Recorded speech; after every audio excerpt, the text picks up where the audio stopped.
नमस्कार, news observer के खास कार्यक्रम विशेष में आपका हार्दिक स्वागत है।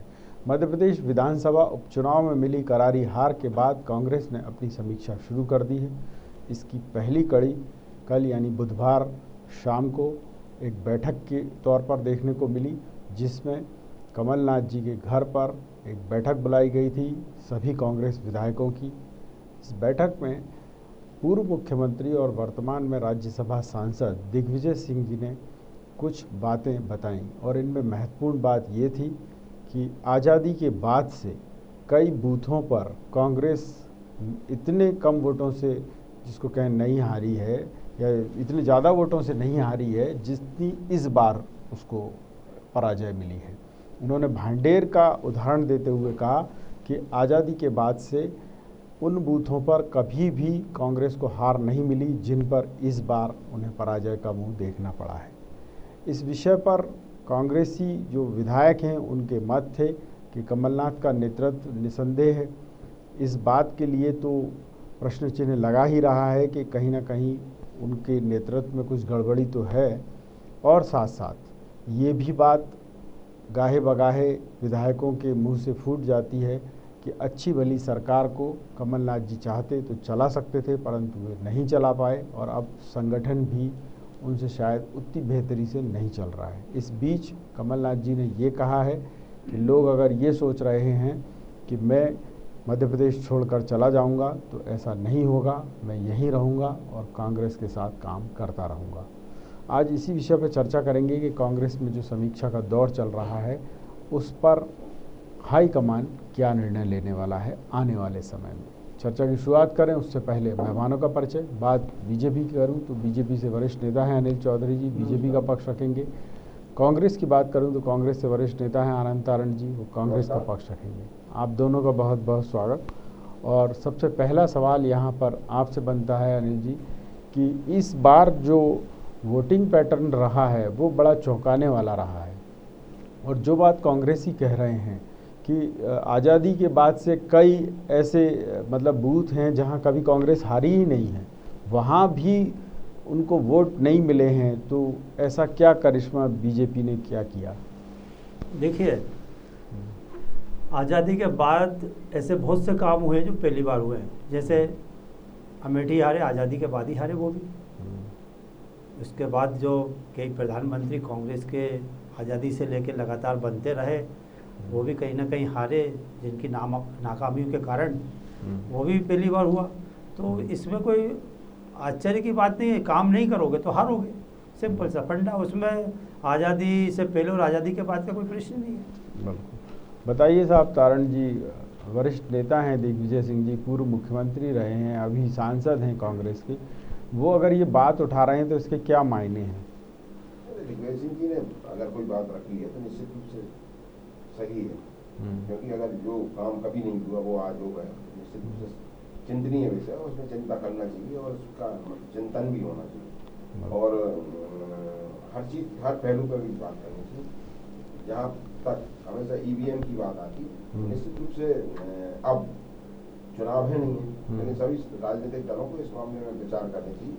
जो हमेशा बार बार ये सब चीजें आती उसका निराकरण करना चाहिए कि भाई ईवीएम की जरूरत है नहीं है, उस पर अगर नहीं है तो सब लोग बैठ के उसको समापन कर देना चाहिए और जो अपनी पुरानी व्यवस्था थी वो आ जाएगी, बैलेट पेपर पे ही होंगे, उसमें सब चीज़ें क्लियर हो जाएंगी कि इसमें कोई धांधलाई नहीं होगी, ये नहीं होगा। निश्चित रूप से नहीं, पर धांधली तो पहले भी होती थी, आपको पता होता था। कोई मत पेटी लूट ले गया, किसी ने मत पेटी में स्याही डाल दी, तो ये घटनाएं सामान्य थी।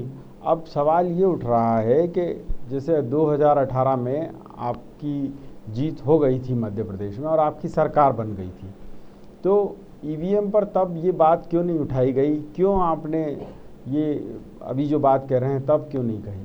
देखिए प्रकाश जी, कांग्रेस हमेशा इस बात को करती है, लेकिन इस समय सत्ता में भारतीय जनता पार्टी, और जब तक वो नहीं जाएगी क्योंकि सत्ता में और बहुमत के साथ है। मैं अभी मध्य प्रदेश की बात कर रहा हूँ। मध्य प्रदेश में 18 में, सुनिए तो सही, अरे सुन तो लीजिए, 18 में जब आप चुनाव जीते, 18 में भी ये बात आई थी, बहुत सारी जगह हुआ था, आपने देखा होगा कि 24 नहीं, मैं अभी जो आपने बात कही है, वो ये कही है कि अब चुनाव खत्म हो गया, अब बैठ के विचार कर लेना चाहिए।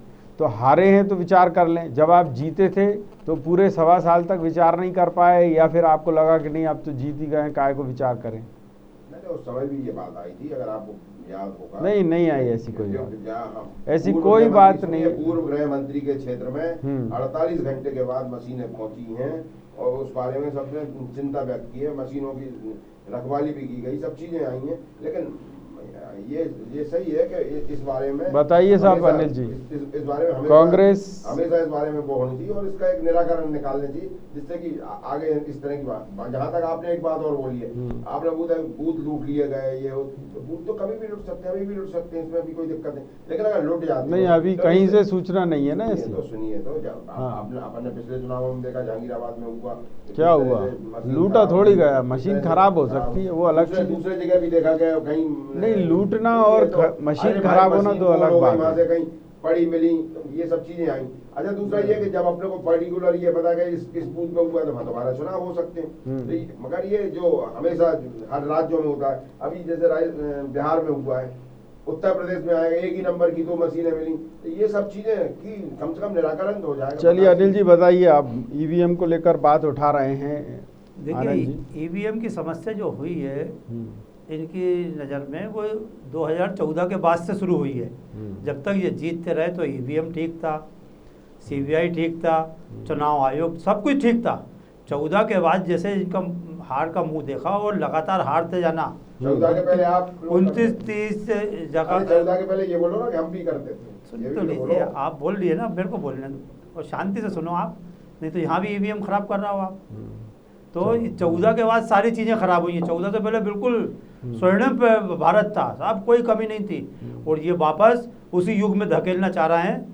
ये नई टेक्नोलॉजी को अपनाना नहीं चाहते। कहाँ कहते हैं कि राजीव गांधी जो है कंप्यूटर अरे भाई, लाने वाले वो वाले सारी चीजें, लेकिन अब ये जो है उधर धकेल रहा है। 14 के पहले आप विरोध करते नहीं करते, तो 14 के बाद सारी व्यवस्था इनके हिसाब से खराब हो गई, सब कुछ खराब हो गई, क्योंकि ये निरंतर हार रहा है, हार का मुंह देख रहा है, ये पच नहीं रहा है, ये खुद आत्ममंथन नहीं करना चाहते कि हम क्यों हार रहे हैं। अपनी कमियों को छुपाने के लिए सब कुछ ढकेल देते हैं ईवीएम पे। बताइए साहब तारण जी, ये क्या, ये सुन तो लीजिए, सवाल सुनिए। मैं ये कह रहा हूँ, बजाय इसके जनता के बीच जाने की बात होना चाहिए कि हाँ भाई कहाँ कमी रह गई है, उसको सुधारने की बात होना चाहिए। आप ऐसा क्यों कहते हैं कि हारे तो कहने लगे प्रशासन जिम्मेदार, हारे तो मशीन जिम्मेदार? आपके नेता, आपके कार्यकर्ता, आपका संगठन, वो क्यों नहीं जिम्मेदार? संगठन की तो मैंने आपको बोली, उसमें समीक्षा हुई। दूसरा ये है, इमरती देवी आज कह रही है कि मैं कांग्रेस में ही रहती तो अच्छी रहती। तो क्या कारण है? महाराज ने मंच से बोल दिया कांग्रेस को वोट दो। अब वो उस समय तो मुस्कुरा रही थी, वो उन्होंने बाद में सुधारा कि भैया नहीं भाजपा को देना है, और अंतोगत्वा इमरती देवी हार गई। तो ये तो वहाँ ईवीएम अच्छी थी क्या? इमरती जहाँ हारी हैं बीजेपी की कैंडिडेट थी मंत्री। नहीं बोला, मैंने तो ये बोले नहीं कि अच्छी थी या बुरी थी। ऐसा थोड़ी कि हम जीत गए तो अच्छी थी, हम हार गए तो खराब थी, हम ये बात ही नहीं कर रहे। हम तो ये बोल रहे हैं कि ईवीएम के संबंध में विस्तार से चर्चा होनी चाहिए और निश्चित रूप से इसका निराकरण करने चाहिए। तो मैं ये जानना चाह रहा हूँ, सुन तो लीजिएगा, क्योंकि जहाँ से ईवीएम चालू हुई थी प्रकाश जी, वहाँ भी आप मेरा सवाल सुनेंगे, अब आप मेरा सवाल सुनेंगे। वहाँ की जहाँ की आप बात कर रहे हैं वो आपको पता होगा, अभी अमेरिका में चुनाव हुए, आपने देखा कई जगह 125%, 140% वोटिंग हो गई, और वहाँ बैलेट पेपर से ही हो रही है। वो अच्छी बात है क्या? इतना विकसित देश है अमेरिका, अब आप वहाँ की प्रणाली को फिर कहोगे कि भैया अब ये फर्जी छाप रहे हैं? मेरा सवाल आप सुनिए, मैं ये आपसे जानना चाह रहा हूँ कि 2018 में ईवीएम को लेकर निर्वाचन आयोग ने पूरे देश भर के राजनीतिक दलों को, सारे टेक्नीशियंस को चुनौती दी थी कि आएँ और इसको हैक करके बताएं और इसमें मैनिपुलेशन करके बताएं। आपका एक भी नेता, आपका एक भी टेक्नीशियन पहुंचा ही नहीं। अगर ईवीएम के बारे में आप मतलब चिंता इतनी करते हैं तो जाके वहाँ चेक करते, क्यों नहीं किया आपने? देखिए, अभी चुनाव हो रहे थे, अभी उत्तर प्रदेश में एक ही नंबर की 2 मशीनें पकड़ाई। देखिए, अब आप क्या बात को घुमाते बहुत है। मैंने क्लियर पूछा, मैंने पूछा निर्वाचन, सुन लीजिए, निर्वाचन आयोग स्वतंत्र संस्था है ना, और उसने सभी दलों को बोला था, जब सभी दलों ने शिकायतें की तो उन्होंने कहा आ जाइए यहाँ चेक कर लीजिए। उन्होंने चेक करवाई सबको कि आओ भैया, अच्छे अच्छे टेक्नीशियन गए सब, जिसको कहते हैं ना कि धनुष तोड़ने के लिए कई जैसे बलशाली गए, किसी से नहीं टूटा, वैसे ही गए थे सब, कुछ नहीं टूट पाया। मैं तो इतना पूछ रहा हूँ कि अगर आपको कोई आपत्ति रहती है तो जब समय होता है तब क्यों नहीं बताते लोगों को? हार जाते हैं तभी ये चीज़ें उठती हैं, उससे जनता का भी दिमाग खराब होता है। मैंने अभी हाल आपसे एक बात बोली थी, जो आप बोल रहे हो वो अपनी जगह ठीक है, लेकिन मैं जो बोल रहा हूँ कि इस मामले में हमेशा जो मामला उठता है ईवीएम का मामला हमेशा आता है, तो भाई इस बार कम से कम अब कोई चुनाव नहीं है, मतलब चुनाव है तो अब आगे हैं, तो अब क्या कांग्रेस, सुन तो लीजिए, अब क्या कांग्रेस धरना प्रदर्शन देगी जब तक ईवीएम बंद नहीं हो जाए? लगातार ईवीएम के खिलाफ कुछ करेगी? क्या करेगी? अब ये तो हम संगठन के प्रमुख लोगों से इस बारे में चर्चा करेंगे। तो जब अभी चर्चा ही नहीं हुई है, आप फिर वो ईवीएम को, मतलब कहते हैं ना कि हारने का कोई कारण चाहिए, तो उन्होंने कहा ठीकरा किस पे फोड़ें, तो उन्होंने कहा इन पे फोड़ दो। आप ये क्यों नहीं मानते हैं कि भाई अपनी नीतियों को अब सुधारने की ज़रूरत है आपको? आप ये क्यों नहीं मानते हैं कि जो लोग ये कह रहे थे, कमलनाथ के सलाहकार, चाहे वो मिगलानी हो, कक्कड़ हो, और ये जितने अड़गैयाँ बड़गैयाँ सब कह रहे थे, इनका क्या हुआ? ये तो बड़े दावे कर रहे थे कि ऐसा चुनाव लड़ा जा रहा है जो कभी नहीं लड़ा गया कांग्रेस के इतिहास में, संघ की स्टाइल में चुनाव लड़ा जा रहा है। फिर क्या हो गया ये? देखिए प्रकाश जी, हाँ, दावे हर दल करता है, राजनीति है, राजनीति में हर आदमी अपनी बात रखता है और अपने आप को सर्वश्रेष्ठ साबित करने की कोशिश करता है, लेकिन जो ये सब चीजें तब धरातल पे आती जब उसका रिजल्ट आता है, तो ये सब चीजें देख ली। अब मैंने आपसे नहीं, अब मैं देखिए, अब बड़ी ईमानदारी से आपसे समीक्षा होगी। हाँ, बहुत अच्छी बात है, समीक्षा हुई, अच्छी बात। समीक्षा के बाद जो भी उसका मंथन का भी आपसे बात करी थी, और आपने ये अब कई लोग ये भी कह रहे हैं, ठीक बात है, ये सब चीजें आई थी। अब मैं जो पूछना चाह रहा हूँ वो ये कि विधायकों में से अधिकांश का कहना ये है कि अब समय है कि हमको ज़मीन पे अभी से काम शुरू करना पड़ेगा, हवाई काम नहीं चलेगा। आपको नहीं लगता कि पीसीसी जो है वो निरर्थक हो चुका है? वहाँ ना बैठकें होती हैं, बनाए काय के लिए इतना 4 मंजिला भवन, आपका बैठक हो रही है विधायकों की तो वो कमलनाथ जी के घर, पदाधिकारियों की बैठक हो रही है तो वही बंगले पे हो रही है। ये जब आप अपने संगठन को ही सुधारना नहीं चाहते, जो आम कार्यकर्ता की भाषा है, कल दीपचंद यादव जी भी यही बात कह रहे थे कि आप संगठन में ना तो बैठना चाहते हैं, उन पदाधिकारियों को आपने पदाधिकारी बनाया, उन नेताओं को जो टाइम ही नहीं देते हैं संगठन को, तो ऐसे कैसे सुधरेगा संगठन? देखिए, अभी तो एक आपने आरोप लगाया कि निवास पे होती, अभी कोरोना का युग चल रहा है, इस समय तो सबको बचने की जरूरत है, तो क्या निवास पे कोरोना नहीं होएगा? ऐसा है कि हर चीज का देश काल परिस्थिति देखी जाती है। आपने ये भी बोला है कि 60 साल से ऊपर वालों को संभल कर रहना चाहिए, तो उसमें भी सब चीजों को देखना पड़ेगा। तो लेकिन ये बाकी तो मतलब मान लें कमलनाथ जी 70 से ऊपर हैं, इसीलिए थोड़ा डर के चलेंगे। आदर नहीं है। क्या कांग्रेस में पहले बैठक नहीं होती थी? क्या कांग्रेस में पहले बैठकें घर पे ही होती थी? हमेशा कार्यालय में ही हुई है, लेकिन कोरोना काल है, कोरोना काल में सबको इंस्ट्रक्शन है कि भैया सब थोड़ा सोशल डिस्टेंस का पालन रखें, घर से कम निकलें, और इसलिए ये सब चीजें व्यवस्था की गई। कोई इसलिए इस तरह के निरर्थक आरोप लगाना उचित नहीं है। मैं आपसे जो पूछना चाह रहा हूँ वो ये है, आपने देखा होगा कि मार्च तक लगातार, जब तक वो मुख्यमंत्री रहे, 11 साढ़े 11 महीने 15 महीने लगातार सुबह से लेकर रात तक बल्लभ भवन में ही बैठे रहते थे, काम करते रहते थे। उन्होंने जाते ही नहीं थे कार्यालय जी, कार्यालय ही नहीं जाते थे। कौन?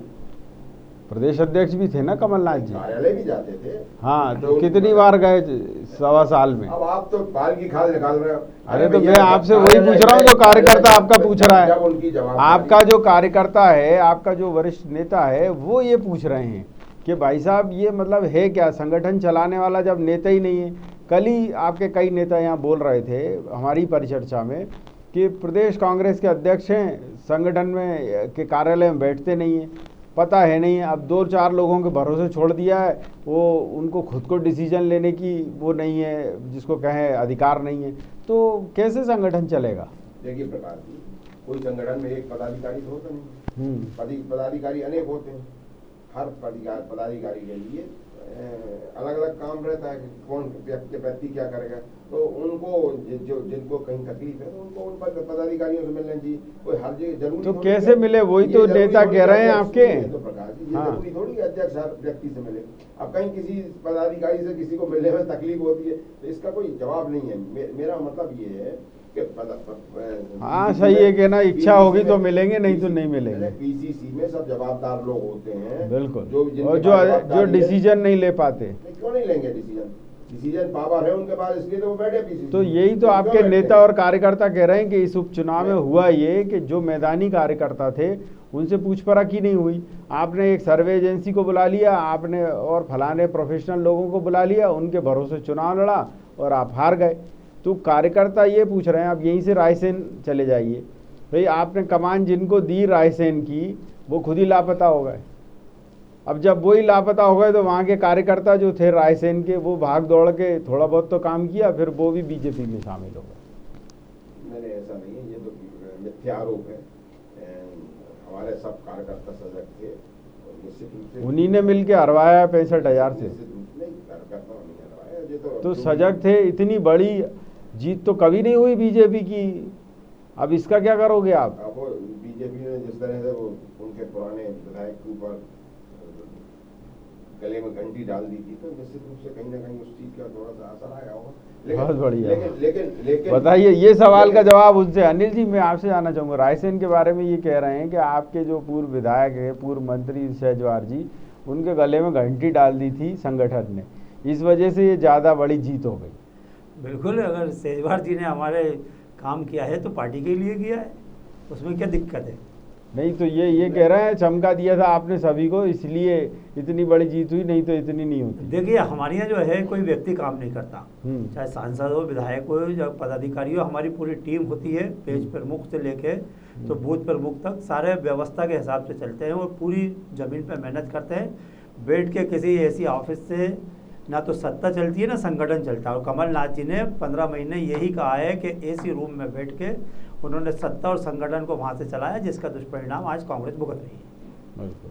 या तारक जी, मैं आपसे जानना चाहूँगा कि उन्होंने तो अपने पूर्व विधायक को चमकाया और रिजल्ट पक्ष में कर लिया, आपके किसने हाथ बांध रखे थे कि नहीं आप अगर बोलते तो नहीं होता? मैंने आपसे एक बात बोला प्रकाश जी कि इन सब चीजों की समीक्षा होगी और समीक्षा के बाद ही सब चीजें तय होंगी। एक समीक्षा तो हो गई ना ये आज। हाँ, तो दिग्विजय सिंह जी ने कोई चर्चा की है, बात की है, तो इन सब चीजों पर सोचा जाएगा, विचार किया जाएगा और इसके बाद जो रिजल्ट आएगा वो सब सामने आएगा। अच्छा, अब ये बताइए कि हाईकमान कमलनाथ जी से संतुष्ट है? इन्हीं के नेतृत्व में नगरीय निकाय के चुनाव होंगे, पंचायत के चुनाव होंगे, या इनको चलता कर दिया जाएगा? देखिए, कमलनाथ जी हुए, दिग्विजय सिंह जी हुए, हाईकमान हुए, सब बराबर के स्तर के लोग हैं। वो आपस में चर्चा करेंगे कि अगली हमें मध्य प्रदेश में किस तरह की रणनीति अपनाना है जिससे हम भारतीय जनता पार्टी के लोगों से डटकर मुकाबला कर सकते हैं और आने वाले समय में कांग्रेस की सरकार होना चाहते हैं। बहुत बढ़िया। या मैं आपसे पूछना चाहूँगा अनिल जी कि अब चूँकि एक बात और भी उभरी है बीजेपी में, कल उमा भारती जी ने कहा कि आपको सारी की सारी सीटें जीतना चाहिए थी, यानी बीजेपी को पूरी 28 सीटें जीतना चाहिए थी। उन्होंने सिस्टम पर भी सवाल खड़े कर दिए, यानी शिवराज सरकार पर। आपको क्या लगता है कि उमा जी का ये जो कदम है, ये जो बयान है, वो कहीं ना कहीं इस बात की ओर इशारा कर रहा है कि नहीं, कमी तो रही है कहीं कुछ, संगठन ने तो मेहनत की पर बाकी सरकारी स्तर पर प्रयास नहीं हुए? नहीं, बिल्कुल, अगर उन्होंने कहीं कमी देखी है तो उसको उन्होंने अपने वक्तव्य में क्लियर किया कि भाई अगर हम चाहते तो और सीटें अच्छा प्रदर्शन कर सकते थे। और मतलब वो उनके हिसाब से हम वो संतुष्ट नहीं है कि इस तरह के रिजल्ट, वो चाहते थे कि 20+ या 25+ तो रहे हम। तो इसमें क्या है, जीत की भूख होना जरूरी है। कोई भी राजनीतिक जो बहुत बढ़िया उसमें जाता है तो जीत की भूख हो तभी ये ऐसे परिणाम सामने आते हैं। तो उसमें उनके वक्तव्य को गलत तरीके से नहीं लेना चाहिए। बिल्कुल। तारण जी, आप ये देख रहे हैं कि जो बच्चा परीक्षा में बैठता है और वो ये तैयारी करे, नहीं मुझे तो फर्स्ट पोजीशन ही लानी है, और वो डिवीज़न भी आ जाए तो वो संतुष्ट नहीं होता है। आपको नहीं लगता कि अब यही जो एरोगेंस है, यही जो जीत का भाव है वो कांग्रेस में भी होना चाहिए था, वो जो नहीं पनप पा रहा है? हमारे यहाँ तो था, हमें 28 सीट जीतना हमारा लक्ष्य था। अब ये अलग बात है कि हम कहाँ पिछड़ गए, कहाँ हमने गलतियाँ करी, उसकी समीक्षा करेंगे। नहीं, पर जैसे आपने देखा उमा जी जैसी वरिष्ठ नेता खुलेआम कह रही हैं कि नहीं, बीजेपी का परफॉर्मेंस उतना अच्छा नहीं रहा है। अब ये बात भी वो यहाँ कहती नज़र आ रही। देखिए, ये ईमानदारी है कि हाँ भाई ये गलती है तो है। वो कह रही हैं खुद ही कि संगठन ने तो काम किया है, वो बीडी शर्मा जी को शुभंकर भी कह रही हैं, पर बाकी के सिस्टम पर सवाल उठा रही हैं कि वो सिस्टम ठीक नहीं था। देखिए प्रकाश जी, उमा जी की जो भाव है वो निश्चित रूप से जो उनकी अंदर का मध्य प्रदेश में जिस तरह से उनके साथ या सरकार ने उनके साथ जिस तरह से व्यवहार किया है, क्योंकि मध्य प्रदेश में अगर सरकार की पुरोधा रही है भारतीय जनता पार्टी की 17 साल पहले, तो उमा भारती रही, उमा भारती की मेहनत से सरकार रही, और जिस तरह से उन्हें दरकिनार किया गया मध्य प्रदेश में, ये उस बात को दर्शाता है। जो उन्होंने बोला है वो उन सब चीज़ों को सामने लाता है। तो वो क्या नेतृत्व परिवर्तन की बात उठा रही हैं? जो उनकी भाव है, जो उनकी भाव भंगिमा है, जिस तरह से उन्होंने बात की है, निश्चित रूप से उन्हें नेतृत्व के ऊपर सवाल उठाए हैं। बताइए अनिल जी, ये किस पर सवाल है? नहीं, देखिए, पार्टी में लोकतंत्र होना चाहिए और लोकतांत्रिक तरीके से उन्होंने अगर उनकी बात सुनी गई, उसमें ना तो शिवराज जी ने कोई उसके बयान का कोई विरोधाभास किया, ना किसी पार्टी के नेता ने किया है, तो उनने अपने विचार रखे। उनके विचार पे भी हम आगे देखेंगे कि हाँ कहाँ गलती हुई है, उसकी भी जहाँ पे हारे हैं जिन जिन जगह पे, जैसे कि आगर हुआ जो परंपरागत सीट भाजपा की रही है, ब्यावरा हुआ या और भी डबरा वगैरह ऐसी सीटें रही हैं जहाँ क्यों हम हारे, उसकी समीक्षा उन्होंने बिल्कुल ध्यान आकर्षण कराया। तो उसको ध्यान में रखते हुए संगठन उस पर चर्चा करेगा और कहाँ कमी है आने वाले समय में उनको दूर किया जाएगा। आपको नहीं लगता कि बहुत ही फेवरेबल कंडीशन आपके संगठन राष्ट्रीय स्तर से प्रदेश स्तर पर बना दी गई, इसके बाद भी कहीं ना कहीं कमी बेशी तो रही? अगर बहुजन समाज पार्टी आज अलग से खड़ी नहीं होती इन चुनावों में, तो आपको नहीं लगता कि 5 सीटें और इनके खाते में चली जाती कांग्रेस की? नहीं, अगर 5 सीटें भी चली जाती तो ये क्या करते हैं, इनकी हालत यही होती जो आज है। नहीं, सवाल वो नहीं है, सवाल ये है कि अगर आपकी 5 सीटें कम होती तो आप इनके बराबरी पर आ जाते। देखिए, और सुन तो लीजिए, संगठन ने अपने स्तर पर ये प्रयास किए जिसकी वजह से ये मैनेजमेंट उनका सफल हुआ। बिल्कुल, वो चीज़ आप मानेंगे कि नहीं कि वहाँ आपकी कहीं ना कहीं कमी बेशी भी देखी जा रही है कि भाई ग्वालियर से अगर आप एक सीट हारे हैं, वो भी ऐसे संघ वाले जो इलाके से हारे हैं, मुन्ना लाल गोयल भले ही कांग्रेस में रहे फिर आपके यहाँ आ गए, पर हारना तो हारना ही है, और वो भी एक बड़ा अंतर है, ऐसा छोटा मोटा अंतर नहीं कि 1000-2000 वोटों से हारे हों। तो ये आपको नहीं लगता कि सिस्टम आपका कुछ गड़बड़ था? बिल्कुल, सिस्टम में कोई गड़बड़ नहीं थी। देखिए, जहाँ तक आपने कहा कि बीएसपी या अन्य पार्टी लड़ती है, तो जब कैंडिडेट सामने कितना दमदार जब त्रिकोणीय मुकाबला है, तो पार्टी और पार्टी के जो रणनीतिकार होते हैं वो उस हिसाब से रणनीति बनाते हैं। तो और रही मुन्ना लाल गोयल जी की बात, तो हाँ, वहाँ पे जैसे हम अपेक्षा थी हम लोगों की वैसे परिणाम नहीं आए, तो उस पर भी विचार होगा और समीक्षा करके। मैं यहाँ आपसे जानना चाहूँगा कि बहुजन समाजवादी पार्टी, इससे अगर आपका पैक्ट हो जाता या मान लीजिए आप अपने लोगों को नाराज नहीं करते, तो कुछ और सीटें आ सकती थी आपके पास? सीटें आ सकती थी, इसमें कोई शक नहीं। कहीं ना कहीं इसमें चूक हुई है, क्या उनसे चर्चा क्यों नहीं करी? क्योंकि नहीं, जैसे आपके पूर्व ग्रह हुआ उपचुनाव में वो बहुजन समाज पार्टी आई, लेकिन मैंने कभी नहीं देखा बहुजन समाज पार्टी उपचुनावों में कभी आई नहीं। मैं जो जानना चाह रहा हूँ वो ये है कि उन्होंने तो चलो घोषणा कर दी थी, आप क्या ऐसी व्यवस्था नहीं कर सकते थे कि आपसे नाराज होकर लोग न जाते? जैसे भांडेर सीट जो हारे हैं आप, 7000 वोट लिए हैं महेंद्र सिंह बौद्ध, महेंद्र बौद्ध जी ने लिए ना, तो उनकी जो वोट हैं वो इतने ज़्यादा वोट हैं कि अगर वो आपको 1000 भी मिल गए होते तो आप भांडेर जीतते, क्योंकि 171 वोटों से आप हारे हैं वहाँ पर। तो आपको नहीं लगता कि फूल सिंह बरैया का चुनाव आपका गलत हो गया? उनकी जगह अगर महेंद्र बौद्ध ही होते तो ज़्यादा बेटर होता? ये तो रणनीतिकारों के ऊपर है, उन्होंने किस तरह की रणनीति बनाई। और अब ये सब चीज़ें होती हैं कि जो काम करते हैं तो कहीं ना कहीं नहीं, पर अब जैसे पौरी वगैरह यहाँ तीसरे नंबर में पहुँच गई है कांग्रेस, तो अगर अभी से आपने चिंता नहीं की तो यूपी जैसी स्थिति नहीं हो जाएगी। नहीं, बिल्कुल चिंता नहीं। मैं तो शुरू आप परसों से ही बोल रहा हूँ आपसे, जिस दिन रिजल्ट आ रहे थे उस दिन भी मैंने यही बोला कि इन सब बातों की समीक्षा की जाएगी और होना चाहिए। बहुत बढ़िया बात तारण जी ने कही है। मेरे पास चर्चा का इतना ही समय था, और बेशक कांग्रेस का हर जीवट कार्यकर्ता या नेता जो ज़मीन से जुड़ा हुआ है वो यही सोच रहा है कि अगर अभी कांग्रेस ने अपने आप को दुरुस्त नहीं किया तो यूपी जैसे हालात भी बन सकते हैं, क्योंकि इन चुनाव में जिन जगह कांग्रेस तीसरे स्थान पर आई है वहाँ ये भी देखने की बात है कि ऐसा क्यों हुआ है। और सबसे बड़ी बात ये भी है कि बीएसपी जो टक्कर दे रही है कांग्रेस को, क्या ये समीकरण सुलझाए नहीं जा सकते थे। न्यूज़ ऑब्जर्वर के खास कार्यक्रम विशेष में इतना ही, लेकिन यहाँ बेबाक खबरें अंदर जारी रहेंगी। आप देखते रहिए न्यूज़ ऑब्जर्वर यानी सिर्फ खबर।